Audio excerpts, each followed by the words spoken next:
کہتے ہیں کہ تبلیغی حضرات جو ہیں آیات جہاد جو ہیں وہ ان کو کہتے ہیں کہ یہ ہماری محنت جو ہے یہ بھی جہاد ہے. بالکل ٹھیک کہتے ہیں.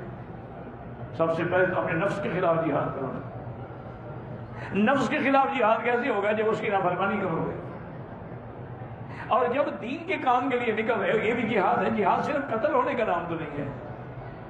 جاہدوا باموالکم وانفسکم فی سبیل اللہ. مال سے بھی جہاد ہوتا ہے, نفس سے بھی جہاد ہوتا ہے, جہاد قلم سے بھی ہوتا ہے, جہاد زبان سے بھی ہوتا ہے. وہ ٹھیک کہتی ہیں تمہیں پتہ نہیں کیا تکلیف ہے, کوئی نیکی کا کام کر رہے ہو تو اسی پہ اعتراض کرتے ہو. کبھی فلم والوں پر بھی اعتراض کیا, کبھی تم نے کسی کلب پر بھی اعتراض کیا, کبھی تم نے آج کل جو بے دینی کی وبا پھیل رہی ہے اس کے خلاف بھی کام کیا.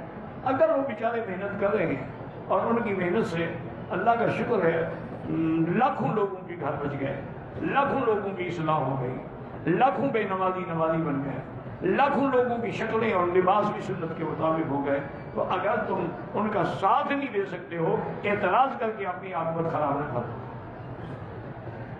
ان کا تو بڑی خدمات ہے.